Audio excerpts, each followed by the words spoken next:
Seriously, what is this place? This is heaven.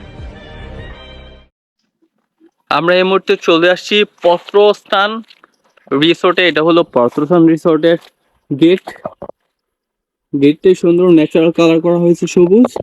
আর এই পথ ধরে আমরা চলে যাব পত্রস্থান রিসোর্টে। এখান থেকে হেঁটে পত্রস্থান রিসোর্টে যেতে লাগবে 1 থেকে 2 মিনিটের মতো। আমরা আস্তে আস্তে হেঁটে চলে যাই, দেন আপনাদের দেখাচ্ছি। আমরা এখন চলে এসেছি পত্রস্থান রিসোর্টের মেইন গেটে। এটা হলো পত্রস্থান রিসোর্টের মেইন গেট। একটু ঢোকার পরেই আপনারা যদি প্রাইভেট কার নিয়ে আসেন, সেই জন্য আপনাদের এখানে পার্কিং আছে, সুন্দর একটা পার্কিং, এখানে পার্কিং রাখতে পারবেন। আমরা কিন্তু চলে এসেছি পত্রস্থান রিসোর্টের সামনে। দেখতে পাচ্ছেন অনেক সুন্দর সুন্দর করে পত্রস্থান লেখা আছে। কালকে পহেলা বৈশাখের কারণে কিন্তু তারা এটা সুন্দর করে সাজিয়েছে, যার কারণে আরো সুন্দর লাগছে। এটা হলো পত্রস্থান রিসোর্টের রেস্টুরেন্ট বলেন, লাইব্রেরি বলেন, রিসেপশন বলে, এটাই সব। ডেকোরেশনটা খুব সুন্দর, সবকিছুই বাঁশ দিয়ে তৈরি করা। আমার কাছে খুব ভালো লেগেছে। এখানে এক পাশে তিনটা করে, দুই পাশে মোট 6টা কটেজ আছে, যেগুলো দেখতে অনেকটাই সুন্দর লাগে। আমরা এখন আস্তে আস্তে আমাদের রুমের দিকে যাচ্ছি, আপনাদের রুম ট্যুর দেওয়ার জন্য। রুমে যাওয়ার পর পরিবেশটা অনেকটা খারাপ দেখতে পাবেন, কারণ আমরা কালকে এসেছিলাম, কালকে আসার পর খুবই টায়ার্ড ছিলাম, যার জন্য ফুল ভিডিওটা করতে পারিনি। এই জন্য এখন বাজে সকাল 9টা প্লাস, এই জন্য আপনার দেখাচ্ছে। এটা হলো আমার রুমে। একটু পরে যায়, এখানে কিন্তু একটা ডুপ্লেক্স ঘর আছে। এই যে দেখেন, এটার সামনে কিন্তু আপনার ছবি তুলতে পারবেন। এটার পাশে যে স্পেসটা আছে, দেন এখানে কিন্তু একটা বসার জায়গা আছে। এই যে ডুপ্লেক্স ঘর, এই যে এখানে একটা ডুপ্লেক্স ঘর রয়েছে। এটা কিন্তু আপনারা চাইলে ফুল ফ্যামিলি অথবা অনেকগুলো ফ্রেন্ড সার্কেল 10-12 জন আসলে এটা আপনারা রেন্ট করতে পারবেন। আর আমরা আজকে থাকছি এইটাতে। এখন এটাতে ঢুকবো।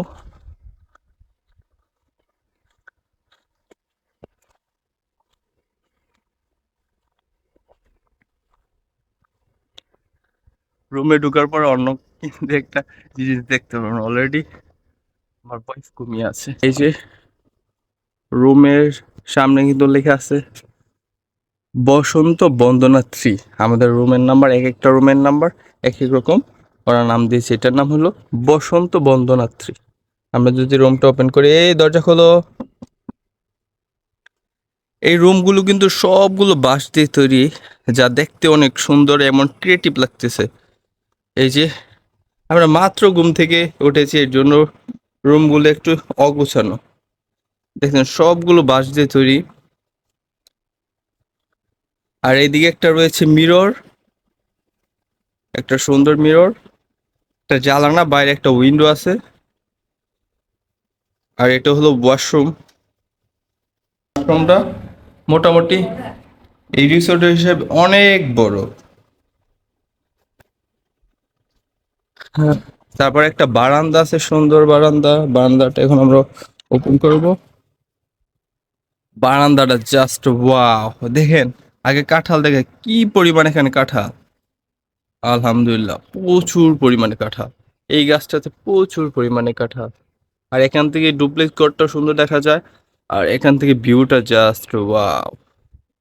এই দেখেন ভিউটা, সবগুলো ডুপ্লেক্স ঘর দেখা যাচ্ছে। আর এখানে বসে বসে তো চার আড্ডা দিনের, রাতে, সকালে যে কোনো সময় দেওয়া যেতেই পারে।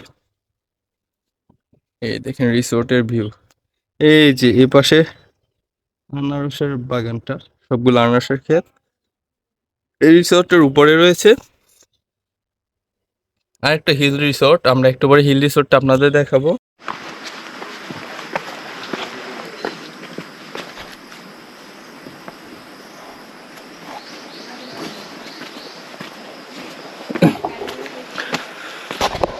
আমরা এখন উপরের দিকে যাচ্ছি হিল ভিউ কটেজটা দেখার জন্য, কারণ এখন পর্যন্ত আসার পরও হিল ভিউতে ওঠা হয়নি।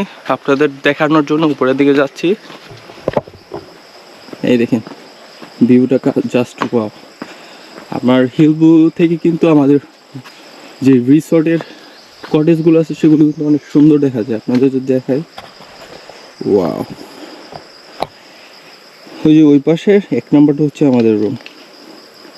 এখানে টোটাল 6টা কটেজ আছে, আর ওই যে একটা হলো ওটা হলো রেস্টুরেন্ট, আর এটা হলো একটা বড় কটেজ।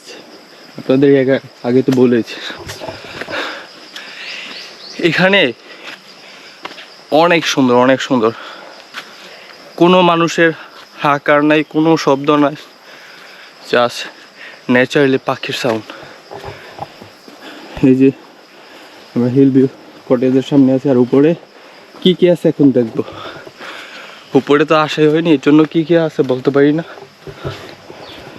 উপরে 2টা রুম আছে, একটা আর ওই দুখানে। এখানে হলো মায়া কানন রুমের নাম,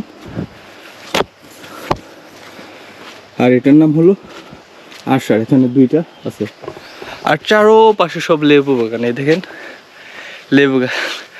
আমি কিন্তু একটা টায়ার্ড হয়ে গেছি উপরে উঠতে উঠতে, মানে ভালোই উঁচা।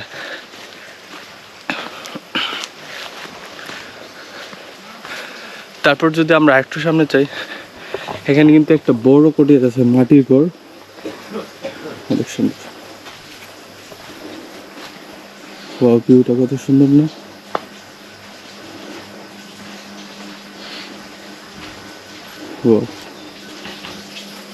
আর চারোপাশে লেবু বাগান। এখানে লিখে আছে লেবু ছিঁড়বেন না।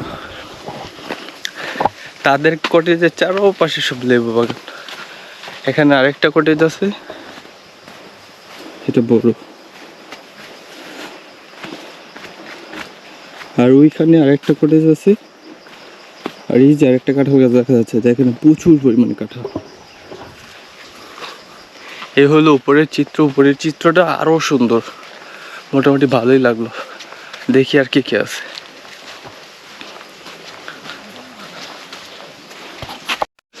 আর এখানে যারা রুম নিয়েছে তাদের জন্য এই হলো ওয়াশরুম।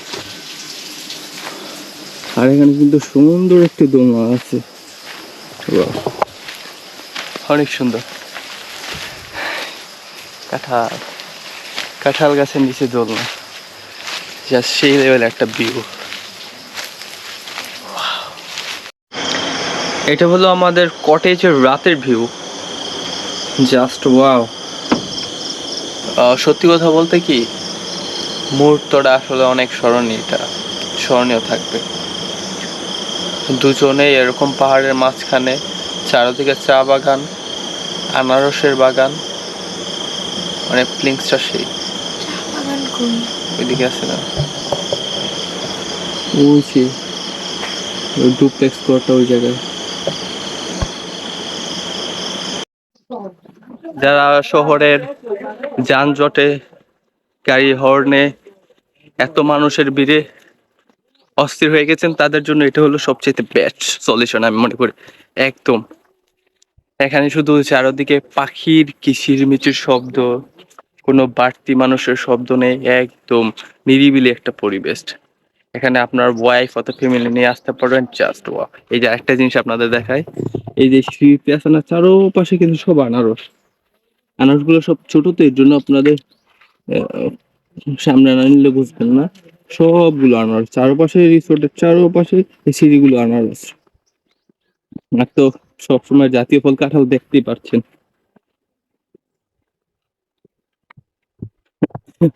এই হলো আজকে মোটামুটি আমাদের এই ব্লগের পর্ব। একটু পরে আমরা চলে যাব দার্জিলিং পয়েন্টে, যে পয়েন্টটা আরো সুন্দর শুনেছি, সেখানে আপনাদের ভিডিও দেখা হবে। এই পর্যন্ত আল্লাহ হাফিজ, বাই বাই।